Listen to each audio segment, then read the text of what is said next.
Okay,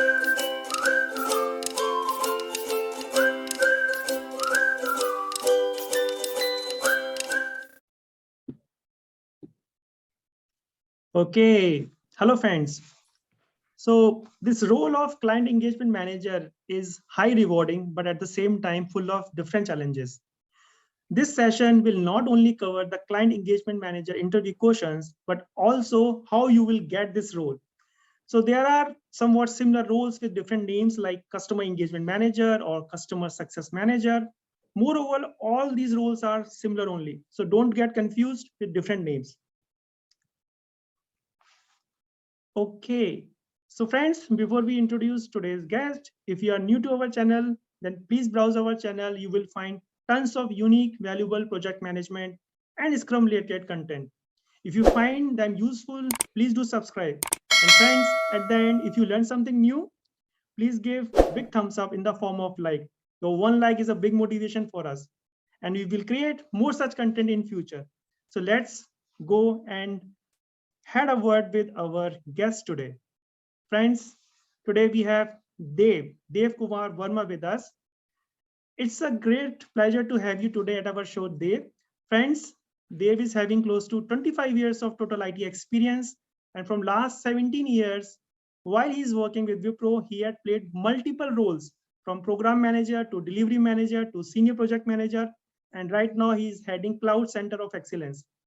Friends, today's session is specific related with client engagement manager role because they have already spent quite a long time in London working closely with multiple clients and different stakeholders. So welcome, Dave, and thanks for giving your time today. Dave, over to you. Thank you so much, Sunand, for your humble introduction. I'm really pleased to be on your channel today. And it's my privilege to have a conversation on such a significant topic, which really takes a lot of energy, experience, and expertise from everyone around to get to this, get to a deeper understanding of this particular role. Yeah. Thank you very much for having me here today. Yeah. So Dave, before we start, why don't you just tell us about your journey in short? Okay, so my journey in the IT industry started after a long stint in financial service sector with a leading American multinational called Kimberly-Clark, and then I moved to the IT industry with an intent that I can capitalize on all my financial knowledge because I at that time I had a strong understanding that most of the IT implementations are driven around the financial services sector. So it's a great opportunity, great lateral movement, and hence I moved on to the IT industry. And since then, I've worked for three leading providers. Basically, in those days, Putney Computers, and then Datamatics, and then last 17 years I've been working with great pride with Wipro and had an opportunity to work across the geographies, like in many places in India, of course, and Switzerland, UK, Australia, and so on and so forth. So it's been a tremendous amount of great journey where Wipro gave me enough opportunity in different geographies, different roles, responsibilities, and one of the role which today we're going to talk about is leading to the same. Thank you very much for that. Yeah. Hey, great. Thanks a lot, Dave. It's a quite experience you have. Yeah. Okay. So if you permit, shall we start with our Q&A session today, Dave? Yeah, let's go for it. Yeah, Yeah. absolutely. Yeah. Okay. Mm. Okay. So let's talk about what is this client engagement management is all about first.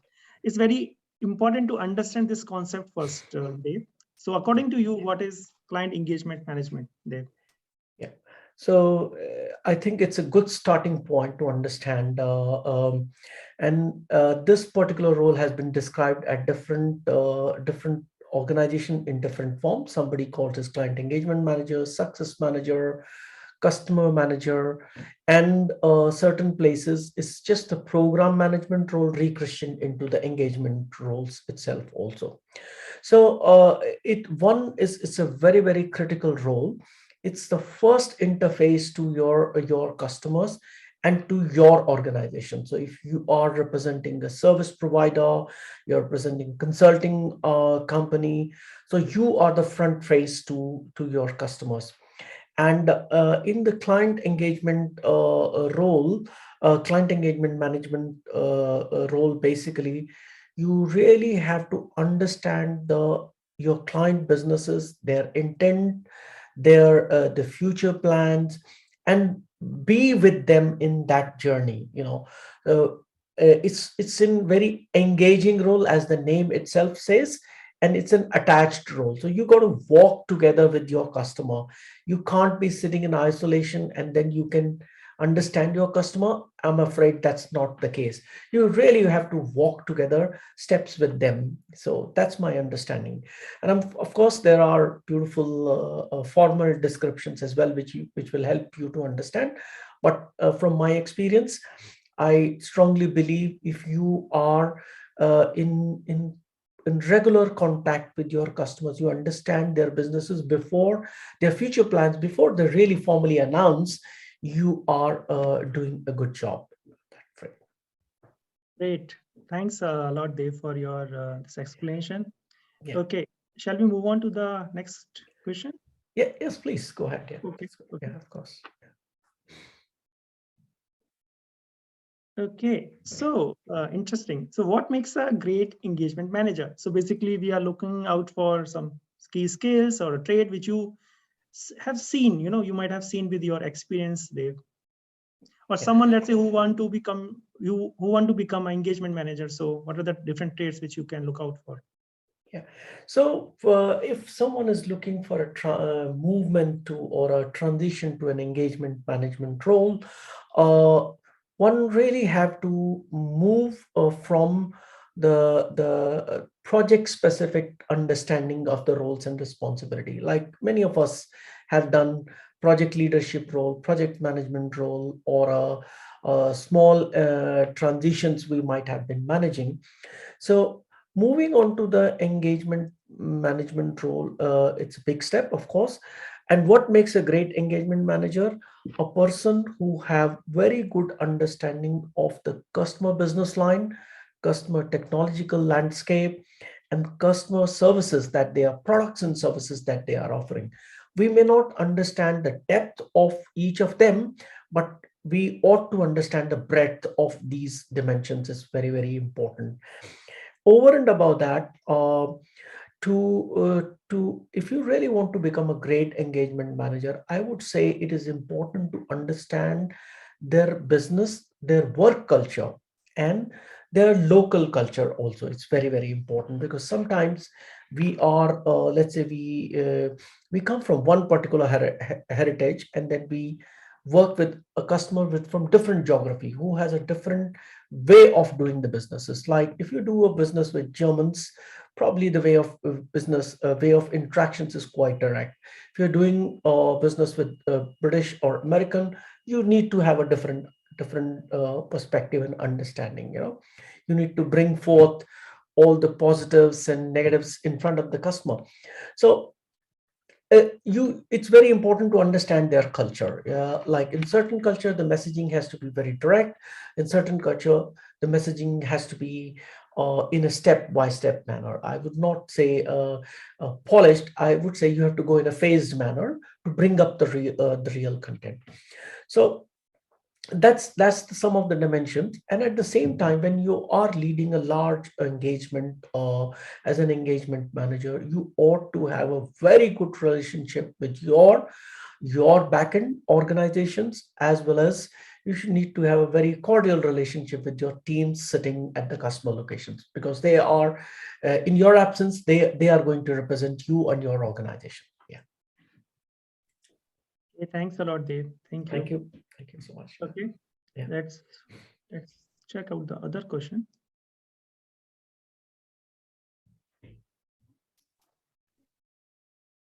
Okay, so how do you become an engagement manager? I think a couple of points you have already we have discussed in the previous slide.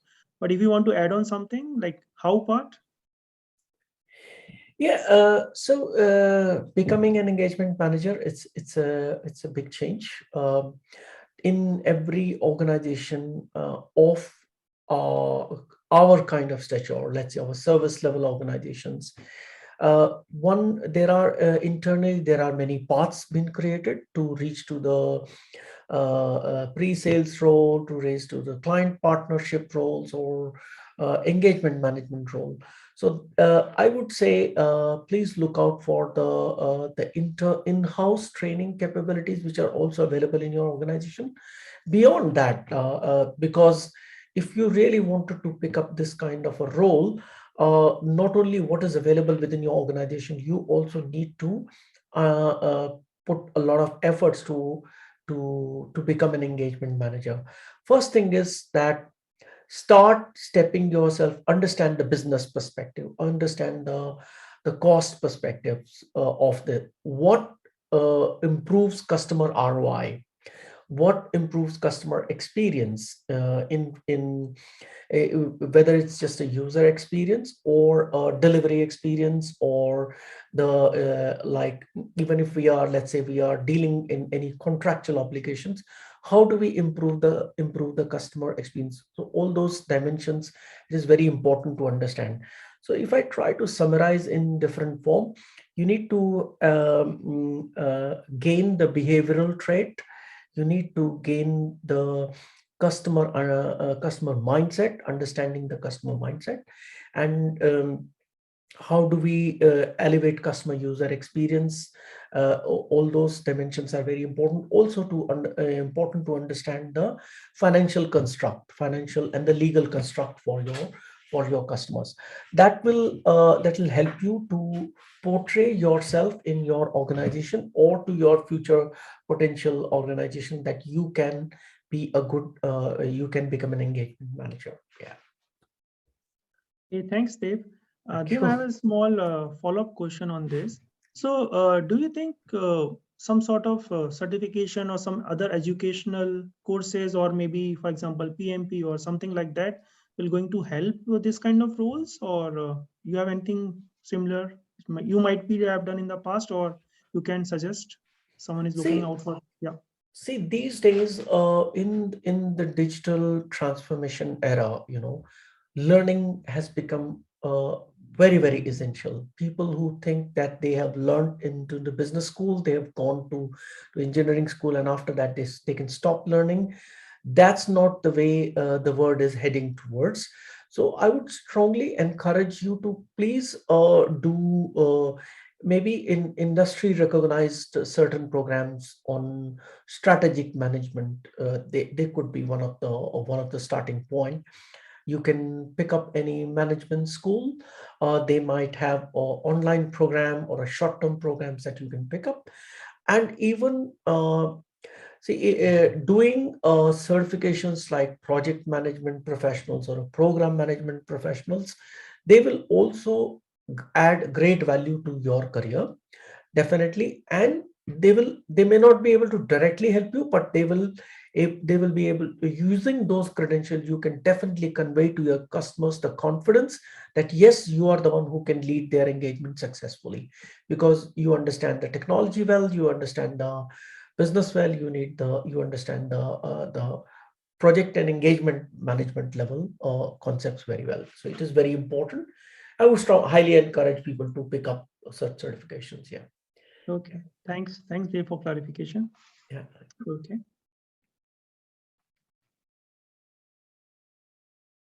Okay. So, yeah, this is again an interesting one. So, what does a client engagement manager do whole day? So, how your typical day looks like when you entered into your office, Dave?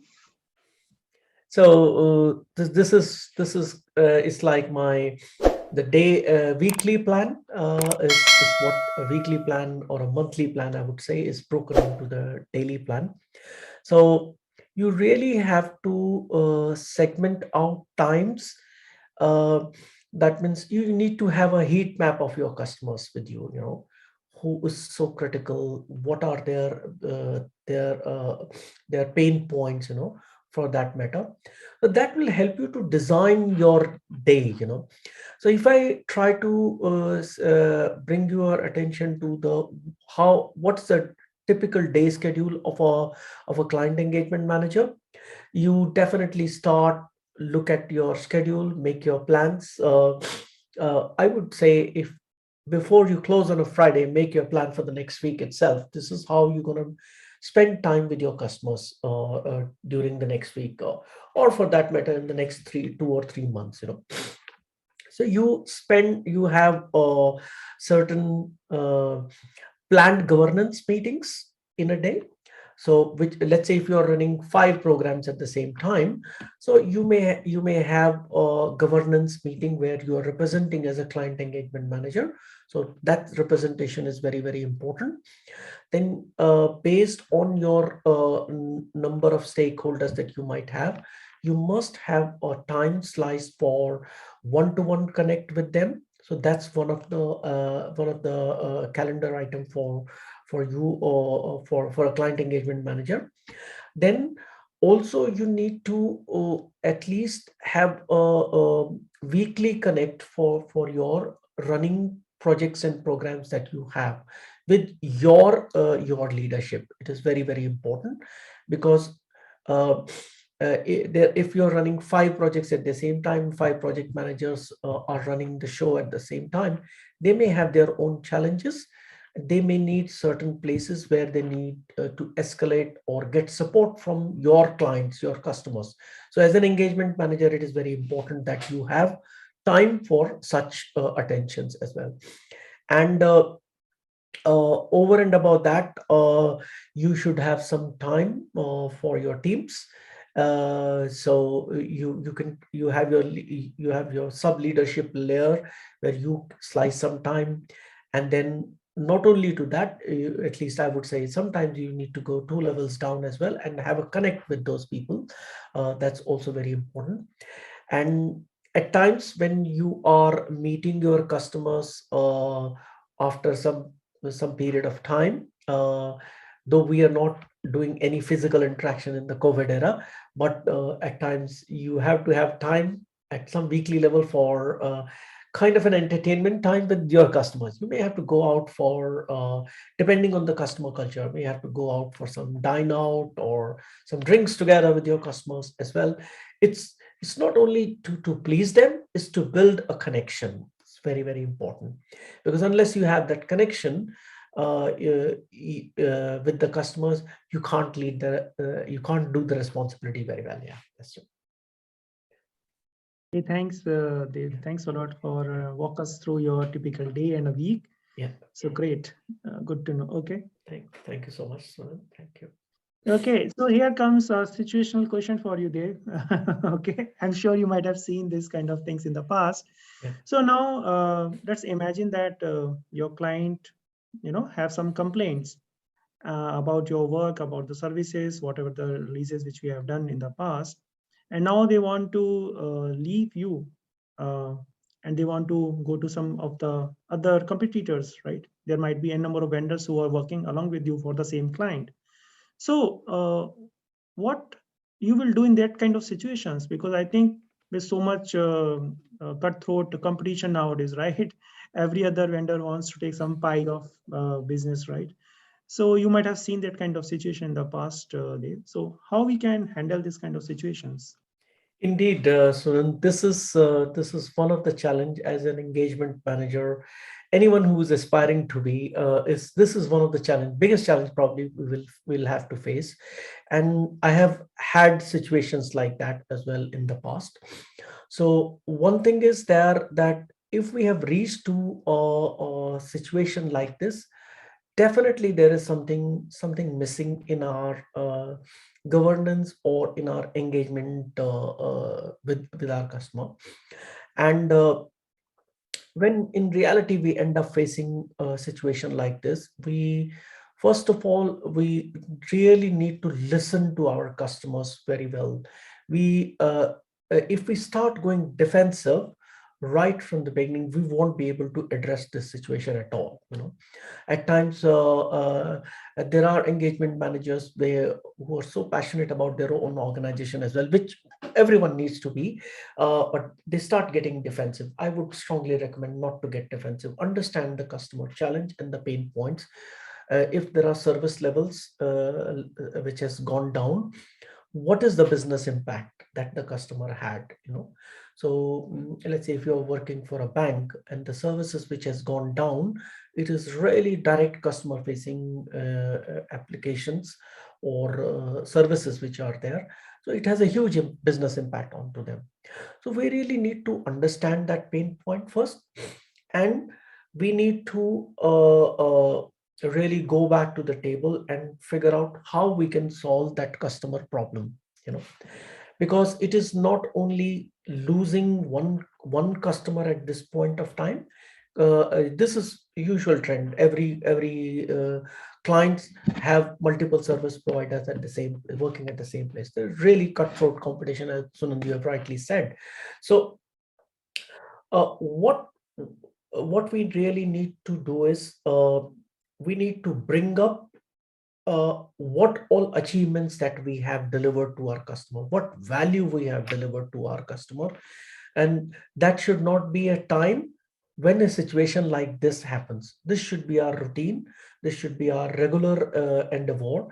And how we have to bring up to our customers the business benefit, the transformation benefit, and the financial benefits, of course, in front of them. And if we are still seeing that we might be losing the services, we really have to see the pros and cons of that. And I will go with the positive construct that I really don't want to lose my existing customer business. I would even go and look at uh, ways and means how we can reduce their costs, because cost is one of the big pain point for most of the customers at that time when they wanted to leave. And uh, of course, service levels is important, but if service levels are attended very well and the cost is controlled, customers are still happy to continue. So I had a situations like that where our competing partners were engaging when I took up the role in one of the customer. This was the scenario. Really, this was the scenario. Customer said, we really want to pass it on to others. So from the day one, what we started putting is looking at their pain points, really had connect with all the key engagement stakeholders. What are their key points? We drew, these are the key points, pain points, and how we can resolve them. Then we immediately put forward in a short span of time, this is our high level plan, how we can reduce your pain points and bring them a transformation over here. So when we started delivering that, customers started seeing the benefits, and uh, uh, they dropped the idea of moving on to the other partners actually. So that's from my experience. In summary, if I would say, we really need to continuously keep driving the business transformation, and what value we are delivering to our customer, and highlight it, really bring it to their attention so that they also get to see, they can also go and tell their higher management that this is the benefit I'm getting from the service provider. Yeah. Thanks, Dave. Sorry for a Dave, bit long answer, Sunan, but that's pretty yeah, okay, Dave. But I just absolutely. want to tell you one thing, Dave. Like whoever is going to watch this particular session, right? Yeah, Like I believe like we are fortunate enough to get your real life experience. yeah. It's very difficult, someone with your expertise to share all this information, right? So I'm pretty sure whoever is going to watch this session, they will be definitely get a lot of value from this session.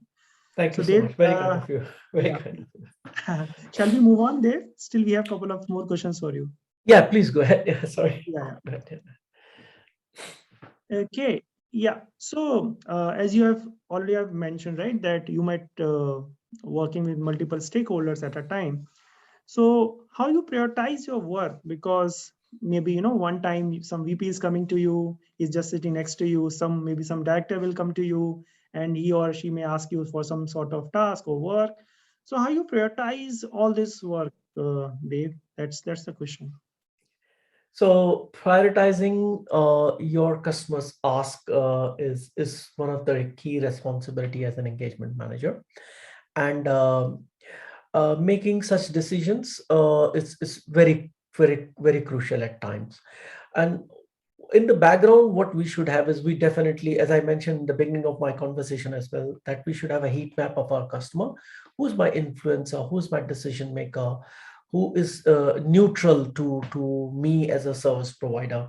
It is very important to understand all those.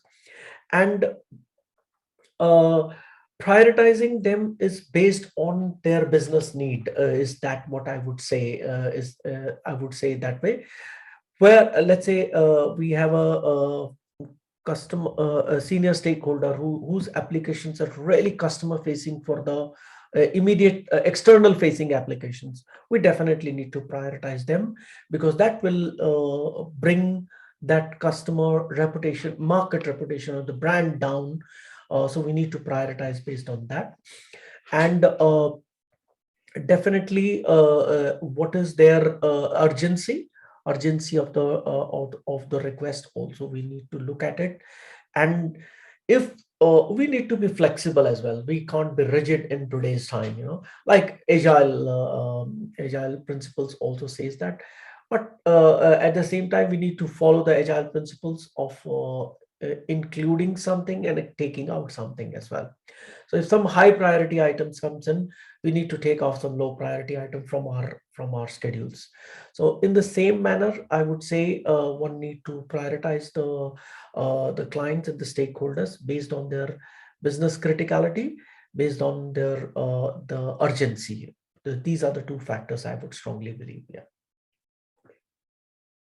Thanks a lot, Dev, for Thank you. clarifying this. Yeah, Yeah. Okay.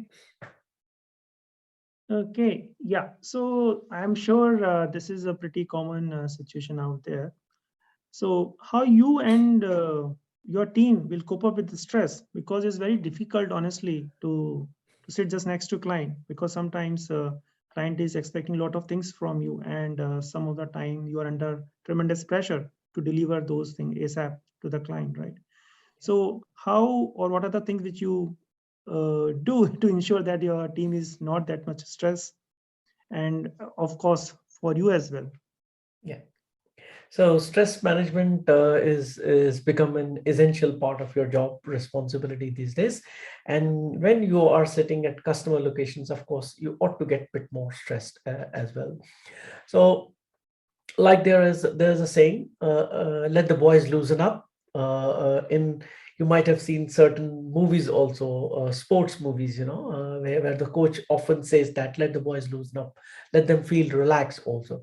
So if I tell you from the team's perspective, we definitely ought to create opportunities for team to relax, to have some outings, which could be a team outing, not only dine outs. Dine outs is one way. I would say create some team events, followed by dine outs. Like in one of our customer engagement, we often used to go and play the cricket. We used to book a ground in the town center and play cricket for 5 hours roughly, and then we go out for drinks together. And so that was really helpful, and it was building a good bonding among each other. And if you ask me personally, uh, I have been, I would say, the mastering that part of stress management through very good health regime, through some of the good spiritual practices which I have been following for almost 20 plus years. Um, so basically, having a good health regime, good rest, and uh, good time for celebration as well. So we can't keep working throughout the day, and sometimes we have to keep slice our time for celebrations as well.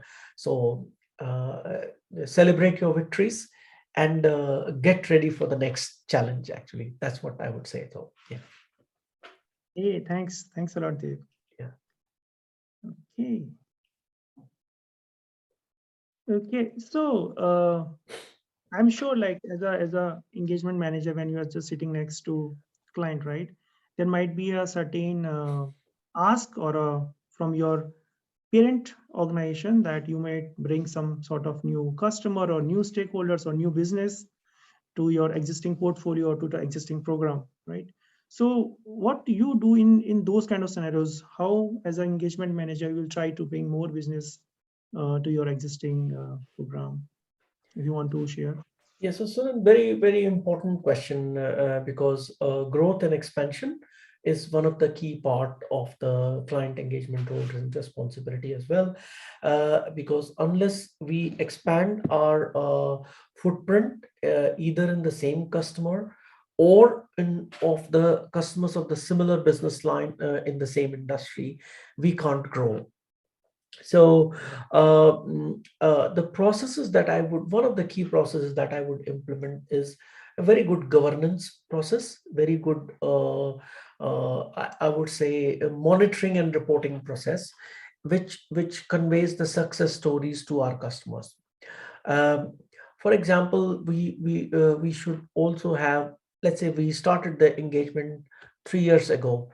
So, what were the financials that we were managing for our customers? Having a good control over the financials and good performance, graph for our customers. Like 3 years ago, this is where we were. 2 years ago, we reached. In current year, this is what we are saying. How we have helped our customers in achieving the business transformations or improvements in their services that we have been offering to. So having a track record of them implementing such processes that you are implementing the transformation agenda uh, uh, and implementing the business transformation and the technical transformation, both, I would say so, and having a track record of them and presenting to our customers on a regular basis. So this will help you to create a good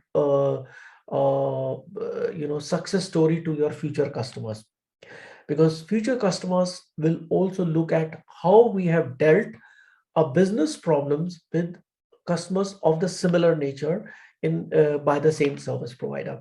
So it is very, very important. And then also enhancing having a process in place where we are continuously enhancing the capabilities of our team, not only just by having the growing that they have worked for 5 years for this customer, but also enhancing the technology and technology capability. Emerging technologies must be understood by your teams, must be understood your organization. Having such processes helps to see that your future customer, that if there are technical challenges, business challenges, or advancement that we may need to, this is the service provider can help you. So I would strongly believe that these are some of the measures that one must take over there. Yeah. Thanks, Dave, for that. Thank you so much. Thank you. Okay, now this is interesting, and I'm sure this is pretty easy for you because as an engagement manager, I'm sure you might have faced any number of challenges. So why don't you share like one or two key challenges which you feel are common across different engagement in the past there, and how you have overcome those challenges? If you want to share your some real life experience. So one of the biggest challenge I would call is growing in the same customer is the hardest. You know, so at times it is first time when we get an entry into a customer business line through our request for proposal and the RFP and the different stages, we win the deal. So retaining the customer and finding growth opportunities within the same customer is always being a challenging, because after a certain time your team thinking also starts getting into a mode that this customer will not change on these dimensions, and then they start just going with the flow. So my thought process would be like, if we are constantly bringing new expertise, uh, new technological advancement into our customer places, then we can definitely overcome such challenges. Then we can avoid any stagnations, and having done so, we will definitely find opportunities within the customer space where they really need our help. So one of the engagement where we have been working for Cloud Center of Excellence, we did an excellent piece of work in one stream of work, and that has given enough room to customer, where the customer comes up and directly says, please go and explore another 7 areas, and I give you the free hand without any formal I'm not saying per se, but without any request for proposal as a process. So uh, I would say this is very important. So keeping a mindset, how do we grow in the same customer? Because that will also give you an opportunity and a basis to grow on the customers of the similar nature outside that client as well. Yeah. Okay. Yeah. Thanks, Dev. Thank you so much. Okay. Yeah. Okay. And yeah, this is the most critical, I think, the question. How to say no to client? It's very difficult. So, Yeah. Indeed. what is your take on this? How Indeed. to Yeah. manage? It's, I would say, it's one of the hard question, but that's what we need to get to the bottom of the things as well and respond to such situations. So we might have heard that the customer is the king, and whatever customer says is right. Yeah, that is also right to some extent, but not in today's time, not in today's time, because we are living in the time of technological advancement, and COVID, a pandemic like COVID has tripled the speed, many-fold has increased the speed of innovations in every place. So even when we have to say no to a particular customer, we ought to have a valid business and technical reasons. If those valid business and technical reasons are not there, no customer, even if you say no, will accept it as an answer as well. And it where when I say customer will not accept, so you may see from the surface that we are doing some business reasonably okay, but all future growth, road to the future growth will stop. So whenever we have to say no to our customers, let's say they want, for example, in a particular technological program, they wanted certain technology to be added or implemented, which really does not make any business sense. We ought to have a very good understanding of that subject and explain to the customer why this is not a good viable option, how it will impact them adversely. So that understanding is very, very important. And sometimes we are saying no for a short period of time, but we are still open to do it after a certain period of time. If that is one of the option, please have the courage and go and explain to the customer in that sense as well. So that's my view on saying no to the customer at that point. And we should not hesitate when we have to say no as well, because every time yes may not be a viable option. And even if you say yes and you don't do it, that'll be even more dangerous, I would say. Okay. Yeah. Thank you, Dev. Thank you so much, Sunil. Thank you. Okay, I think, yeah, that's all for today, Dave. But I just want to tell you honestly, Dave, one thing, that this 1 hour, I would say 1 hour is equal to 25 years of experience, honestly. I would, I would honestly, I don't know like how many people is going to watch this particular session, but for me, it's like a kind of Bible, honestly. If someone is really want to pursue some senior role, I mean, doesn't matter, it's a client engagement or a director or anything. I think everyone should watch this particular session, because you have highlighted very key crucial points, which is very difficult for a normal person who is just like a developer or a common typical project manager. So on that way, I would say this is a fabulous, tremendous, valuable session. Honestly, Dave, I'm telling you, I've done a lot of session with a lot of people in the past, but I think this one will be definitely going to be stand out, Dave. So Thank you thank so you much. again for your time, Dave. Thank you so much, Sunil. Thank you. Very kind of you. With a closing note, I just really wanted to say anyone who wants to aspire to such a role, please go and venture out. Please don't stop yourself. Don't limit yourself. I can very well say if I can do, you can also do it. And if you make an effort, definitely you can do it. And when you get into such a role, if your customer speaks a different language, please make an effort to learn that language. Is very, very important.